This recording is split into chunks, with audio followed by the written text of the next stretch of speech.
नमस्कार दोस्तों, स्वागत है एक बार फिर से हमारे यूट्यूब चैनल पर और आज हम फिर से उपस्थित हैं आपके सामने अपने फ्री जीएस बैच को लेकर जिसमें हम लोग इतिहास खंड को पूरा कवर कर रहे हैं। इतिहास खंड में हम लोगों ने सिंधु घाटी सभ्यता को पूरा कर लिया है। सिंधु घाटी सभ्यता को करने के बाद में हमने वैदिक काल को स्टार्ट किया हो। वैदिक काल में भी कुछ क्लासें हमने कर लास्ट क्लास जो हमने की थी ये वैदिक साहित्य के बारे में किया था जिसमें हमने श्रुत साहित्य और स्मृति साहित्य दोनों को उल्लेख किया। इसमें श्रुति साहित्य क्या होता है उसको बताया था, स्मृति साहित्य क्या होता है वो बताया था। इसके साथ में मैंने वेद के बारे में भी बताया था कि वेद आखिर है क्या, और वेद में त्रस्राई जो श्राई होता है तो ये क्या होता है। इसी के साथ में जो आपका प्रस्थान त्राई होता है ये क्या होता है। तीनों चीजों को हम लोग इस पे क्लियर कर चुके थे आज के खंड में जो हमने आपसे बताया था।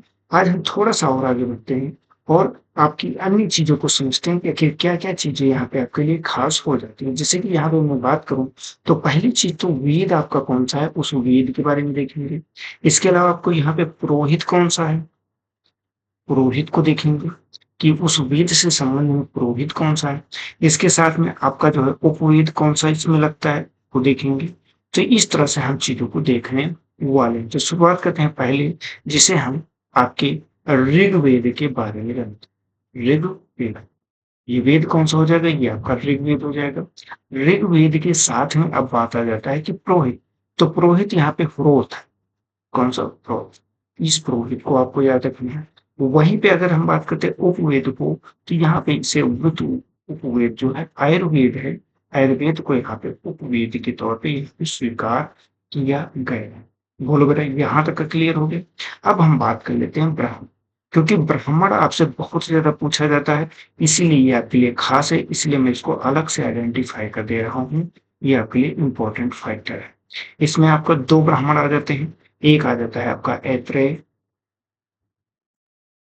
ऐत्रेय ब्राह्मण और दूसरा जो है कौशिकी कौशिकी दूसरा क्या है कौशिकी। ये आपके दो ब्राह्मण आपको इसमें देखने को मिलते हैं किसमें, ऋग्वेद में। ये पूरा जो सेगमेंट है ये हम किसके बारे में है, ऋग्वेद के बारे में ही बता रहे हैं। अब यहाँ पे और आगे हम थोड़ा सा बढ़ते हैं और बात कर लेते हैं उपनिषद की। आखिर उपनिषद कौन, उपनिषद यहाँ पे कौन कौन से आएंगे। तो इसमें पहली चीज यही जो आपके ब्राह्मण है यही दोनों आपके उपनिषद भी होते हैं। ऐत्रेय और उसकी यही आपके दोनों उपनिषद भी हो जाएंगे। क्लियर। तो वेद ऋग्वेद पुरोहित और उपवेद आयुर्वेद ब्राह्मण ऐत्रेय व कौशिकी ये दो आपके ब्राह्मण उपनिषद होते हैं। क्लियर हो। हम बढ़ते हैं अब अगले पॉइंट पे और अगले वेद की बात करते हैं। इसमें वेद आपका कौन सा हो जाएगा, वेद हो जाएगा आपका सामवेद। कौन सा वेद हो गया, सामवेद।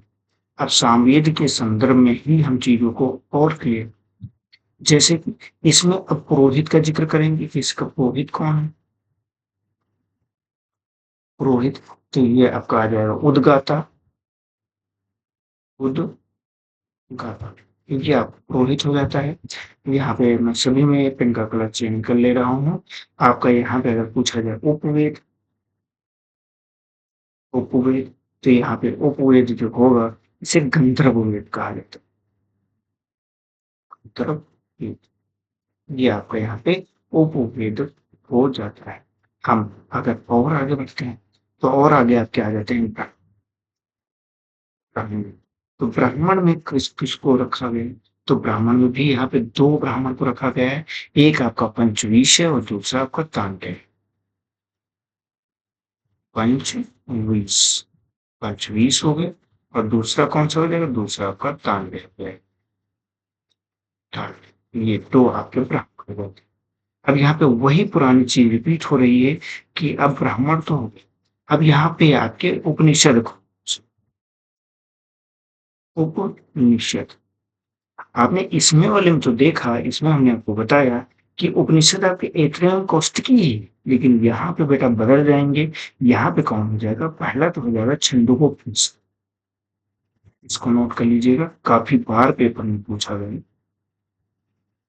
छंदोपनिषद निषेध, ये आपकी पहला निषेध हो जाएगा। इसके अलावा आपका दूसरा कौन सा हो जाएगा, दूसरा आपका हो जाएगा जैमिनी। दूसरा कौन हो गया, जैमिनी।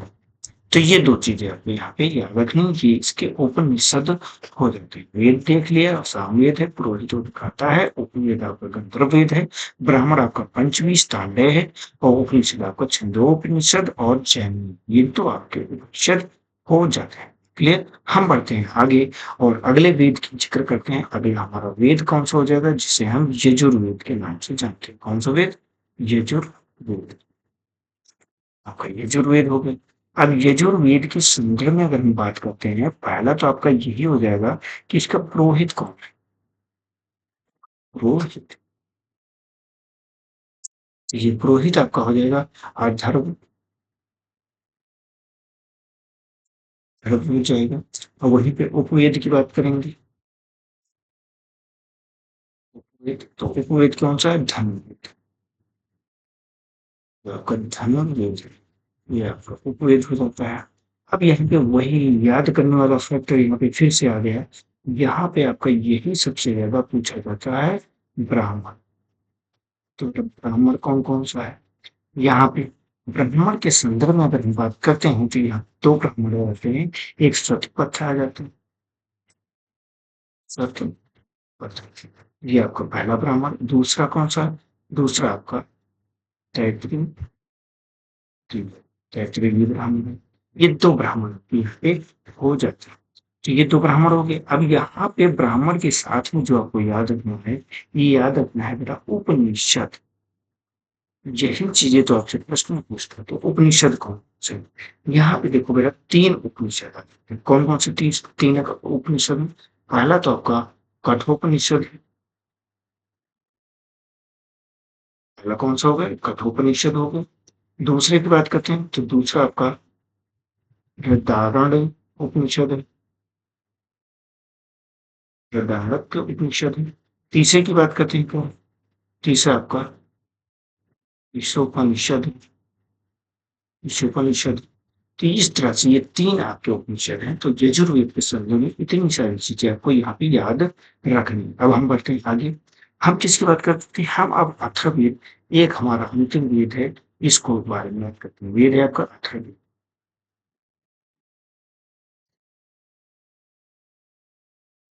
अगर अब अथर्ववेद के संदर्भ में अगर हम पहला चीज पूछते हैं कि इसका पुरोहित कौन है, तो पुरोहित इसका ब्रह्म। पुरोहित इस चीज को यहाँ पे याद रखेंगे। पुरोहित के साथ में अगला जो प्रश्न पूछा जाता है, इसका उपवेद। उपवेद तो उपवेद क्या हो जाएगा? इसे शिल्प वेद के नाम से भी जानते हैं। शिल्प वेद। शिल्प वेद कहें या फिर कहें स्थापत्य वेद। स्थापत्य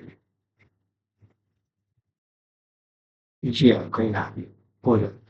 इसके अलावा अगर ब्राह्मण की बात करते हैं, ब्राह्मण कौन सा हो जाता है इसका? ब्राह्मण।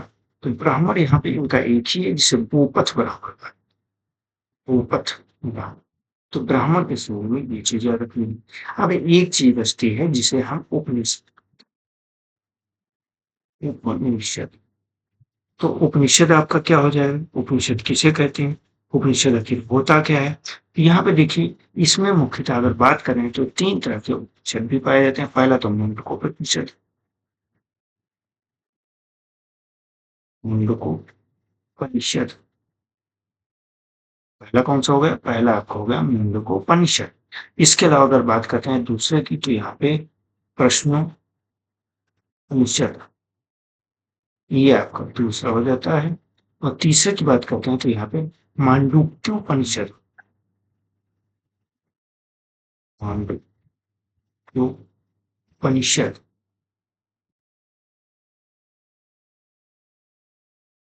मांडलिक उपनिषद। ये आपके टोटल 3 उपनिषद होते हैं अथर्ववेद के। तो हम लोगों ने 4 वेद देखा। पहला हम लोगों ने वेद देखा ऋग्वेद, जिसका पुरोहित उपवेद आयुर्वेद, ब्राह्मण ऐत्रेय कौस्तिकी, उपनिषद ऐत्रेय कौस्तिकी।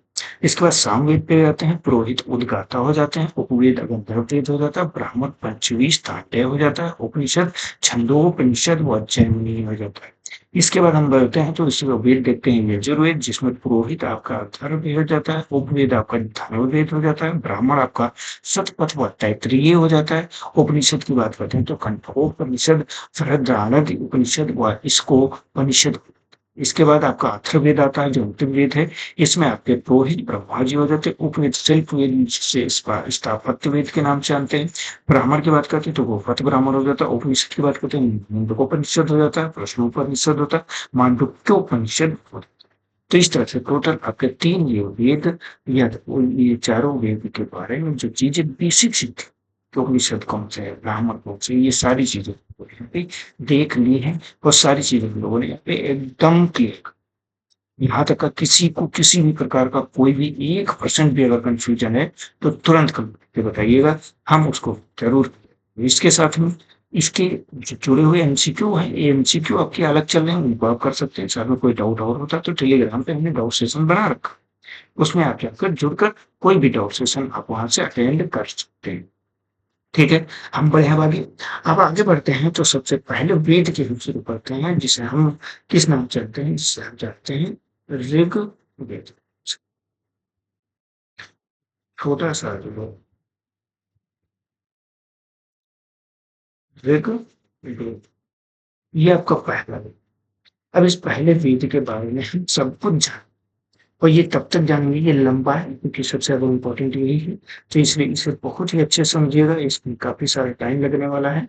हो सकता है आज की क्लास में एक पार्ट हम कराएंगे, कल कराएंगे वेद के बारे में ही, तो हो सकता है पूरा एक क्लास में कंप्लीट ना हो, तो कोई बात नहीं, तो शुरू करते हैं। देखिए ऋग्वेद की अगर बात करते हैं तो यह मानव जाति द्वारा लिखित एक तरह से देखें प्रथम मानव, तो पहला पॉइंट तो यही हो जाता है आपका, मानव द्वारा, मानव जाति द्वारा लिखित प्रथम, लिखित प्रथम, प्रथम ग्रंथ।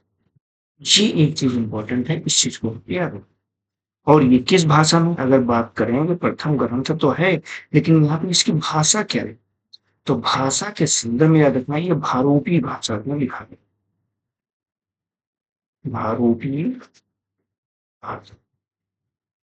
ये चीज यहाँ पे इम्पोर्टेंट हो जाता है, ये तो कॉमन सी चीज है जो आपको यहाँ पे याद रखनी है। इसके अलावा अब एक पॉइंट पे और चलते हैं, उस पॉइंट को क्या कहते हैं, कहते हैं कि आखिर इसमें इसमें इस वेद में क्या है, तो इसमें पहली चीज अगर बात करते हैं तो इसमें टोटल मंडलों की बात, मंडलों की संख्या, तो मंडलों की संख्या कितनी हो जाती है, टोटल 10 हो जाती है। मंडलों की संख्या टोटल 10 हो गई। अब 10 में अगर बात करते हैं तो यहाँ पे 2 चीजें आ जाती है। पहला क्लॉज क्या है इसमें, 2 से 8। देखिए 2 से 8 लिखा हमने, एक और आपके अंतिम 9 10 को छोड़ा, तक प्राचीनतम, ये सबसे प्राचीन, प्राचीनतम। अब बेटा देखिए 2 से 8 तक का जो आपके मंडल है वो प्राचीन है, लेकिन यहीं पे जो आपके अन्य यहाँ पे आ जाते हैं, जैसे कि आपका 1 नंबर हो गए, 9 नंबर हो गए, आपका 10 नंबर, ये जो मंडल होते हैं ये 3 मंडल कहते हैं, तो ये आपके सबसे बाद में जो है, कौन, ये सबसे बाद में, तो पूरा आपका ऋग्वेद जुड़ गया है, बन गया है, ये लिख गया है, इसके बाद सबसे बाद में ये 2 मंडल जुड़े, सबसे बाद में जोड़ेंगे। इस चीज को यहाँ पे याद रखना। अब देखिए ये फैक्ट यहाँ पे इंपॉर्टेंट हो गया आपके लिए। देखिए हम इसमें उन्हीं चीजों को जिक्र करेंगे जो आपके लिए सबसे खास है, वो कोई भी चीज यहाँ पे नहीं आएगी जो आपके लिए इंपॉर्टेंट ना हो। अब यहाँ पे अगला एक चीज पूछी जाती है कि सूक्त, तो यहाँ पे सूक्तों की संख्या, सूक्तों की संख्या, ये संख्या कितनी है, तो ये लगभग टोटल आपके 1028 सूक्त। अब 1028 सूक्त में अगर बात करते हैं तो क्या हो जाएगा, इसमें आपके 10 27 क्या है, सूक्त है, ठीक है। और बेटा क्या कुछ है, तो आपके 11 क्या है, बाल खिलने, 11 क्या है, ये बाल खिलने, पाल। तो इस चीज को यहाँ पे याद रखना, सूत्रों की संख्या 1 या 28 यहाँ पे आपको हमेशा टिक करना है। इसके अलावा आपको कुछ और याद नहीं रखना। बताइए यहाँ तक बेटा एकदम क्लियर हो? अगर यहाँ तक क्लियर है तो हम ऋग्वेद में ही अभी चल रहे हैं। ऋग्वेद, अभी भी हम ऋग्वेद में ही चल रहे हैं और ऋग्वेद के हम अगले पॉइंट की बात करते हैं, इसकी शाखाओं की बात करते हैं। कहते हैं ऋग्वेद की शाखाएं। ऋग्वेद की शाखाएं, तो शाखाएं कितनी हैं? तो यहाँ पे 5। कितनी शाखाएं होंगी बेटा? 5 शाखाएं होंगी। अब 5 शाखाएं आखिर कौन-कौन सी हैं? यहाँ पे अगर हम इस चीज को जिक्र करें तो यहाँ पे जो पहली शाखा इसकी होगी ये क्या हो जाएगी? ये शाखा। पहली शाखा क्या है? शाखा, जो वर्तमान में प्रचलित है। वर्तमान में प्रचलित, ये चीज यहाँ पे याद रखना है। ये तो पहली बिंदु होगी। दूसरी की बात करते हैं तो दूसरा क्या हो जाएगा? दूसरा वाकाल है। दूसरी शाखा क्या है? वाकाल हो जाती है। वहीं पे तीसरी शाखा की बात करते हैं तो ये आपकी अश्वला, अश्वलायन शाखा है। इससे आपको याद रखना है। चौथी शाखा की बात करते हैं, यह क्या है? ये आपकी जो है शाखायन शाखा है। कैसी शाखा? शाखायन शाखा। पांचवी शाखा की बात करते हैं तो ये आपकी मांडुक की शाखा, मांडुक की शाखा। ये टोटल आपकी 5 शाखा। अगर यहाँ से यहाँ तक की हम बात करें, जो ये आपकी शाखा है, ये सामान्यतः कैसी शाखा है? ये आपकी लुप्त प्राय शाखाएं हैं, कि अर्थात ये वर्तमान में जो है नहीं देखी जाती। ये वर्तमान में आपकी नहीं मिलती। बाकी जो वर्तमान में प्रचलित है ये साकार शाखा है। साकार शाखा ही आपको पूरी तरह से देखने को मिलती। क्लियर हो गया? बताएं। ठीक है, अब इसी में और आगे हम बढ़ते हैं। आपका कौन सा वेद है? आपका ऋग्वेद के संदर्भ में भी हम देख रहे हैं। और इसमें जो अगला पॉइंट आपको हो जाएगा, इसके उपवेद की बात आ जाती है। तो यहाँ पे उपवेद के संदर्भ में मैंने पहले से ही आपको बता रखा है, लेकिन यहाँ पे जब ऋग्वेद स्पेशल बता रहे हैं तो वहां पे फिर से आ जाएगा उपवेद। क्या हो जाएगा इसका? ये आपका हो जाएगा आयुर्वेद। ये इसका उपवेद है। यहाँ पे अगर इसकी रचयिता की बात करते हैं कि इसके रचयिता कौन है, तो यहाँ पे दृष्टा और लेख रचयिता कौन हो जाएगा? तो धन्वंतरी। धन्वंतरी, धन्वंतरी जी इसके रचयिता है। ये चीज आपको यहाँ पे इतना याद रखना, मतलब श्रेष्ठा या फिर किसने किया इसकी या रचयिता कौन है, तो ये चीज आपको याद रख। बताइए, यहाँ तक का क्लियर हो? यहाँ तक का तो किसी को कोई समस्या है? अब चलते हैं इसके अंदर की कुछ चीजों को और डिस्कस करते हैं। इसके अंदर की चीजों को हम समझते हैं। जैसे कि पहली चीज क्या है? यहाँ के हम 7वें मंडल का जिक्र। कौन से मंडल का? 7वें मंडल। तो फिर 7वें मंडल में यहाँ पे क्या है जी खास बात है? तो यहाँ पे जो 7वां मंडल है, यहाँ पे एक चीज का जिक्र आता है जिसे हम क्या कहते हैं? जिसे हम 10 राग युद्ध कहते हैं। 10 राग युद्ध। आखिर ये 10 राग युद्ध है क्या? ये कहाँ पे हुआ? तो पहली चीज अगर ये पूछते कहाँ पे, तो ये पारुशुनी नदी जो है आपकी, पारुशुनी नदी, नदी ये कौन सी है? इसे ही रावी नदी के नाम से हम जानते हैं। के तट पर, के तट पर लड़ा गया, ये पहली चीज होगी। पारुशुनी नदी जिसे रावी नदी कहते हैं, उसकी नदी के किनारे पे गया 10 रावी। अब ये चीज आती है कि ये किसके किसके मध्य हुआ। यही चीज यहाँ पे आपके लिए और इम्पोर्टेंट हुआ। तो यहाँ पे ये याद रखना है, एक तरफ तो इसमें थे आपके आर्य। ठीक, आर्य में कौन थे? जिसमें आपके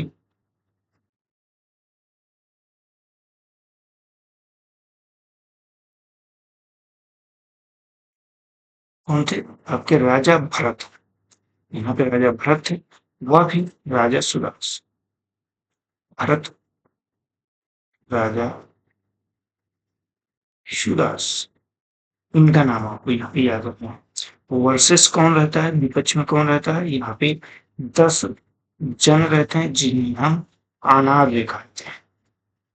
अनार्य, ये आपके आर्य से संबंधित नहीं लिखते। क्लियर, इस चीज़ को याद रखिएगा। अब जैसे यहाँ की बात करते हैं, यहाँ की दोनों में कोई ना कोई पुरोहित थे। तो यहाँ की बात करें, यहाँ पे कौन सा पुरोहित थे?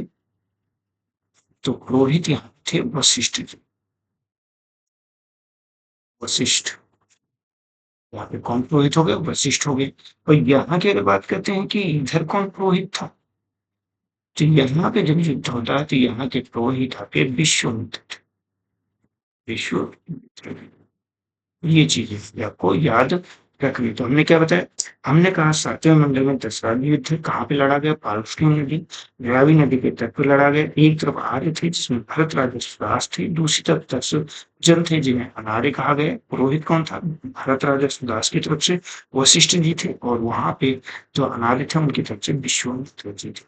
तो ये चीज आपको याद है। अच्छा, अब ये एक चीज और, वो क्या है? परिणाम। अगर इसका जो है कोई तो रिजल्ट रहा होगा, तो एक तरह से देखें तो इसका परिणाम क्या है, आखिर कौन जीता? तो यहाँ पे जो भारत राजा सुदास थे, ये विजयी थे। भारत राजा सुदास विजयी, विजयी, विजयी। तो इस चीज को यहाँ पे आपको याद रखना है। बताइए बेटा, यहाँ तक का किसी को कोई डाउट, किसी भी प्रकार का कोई कंफ्यूजन? ठीक है, तो अगर कोई कंफ्यूजन नहीं तो आज के सेशन में हम यहीं पे रखते हैं। कल के सेशन में हम इसी के खंड में ऋग्वेद के बारे में ही और डीपली और बहुत सारी चीजों को सीखेंगे और बहुत सारी चीजों को जानेंगे। तो आज की इस वीडियो में हम यहीं तक रखते हैं। जो हमारा कल का वीडियो रहेगा वो इसी के करने की चीजों। तो हमारे चैनल को पहली चीज सब्सक्राइब जरूर कीजिएगा, वीडियो को लाइक कीजिए और अधिक से अधिक अपने दोस्तों को भी शेयर करिए, क्योंकि कंटेंट आपको सबसे बेहतर मिलेगा। अगर आपने मेरी सारी क्लासेस देख ली तो इस बात की गारंटी मैं लेता हूँ कि आपको हर एक एग्जाम में कोई पीछे नहीं। तो आज के सेशन में यही तक, मिलते हैं नेक्स्ट सेशन में। तब तक के लिए जय हिंद, जय भारत, आपका दिन शुभ हो।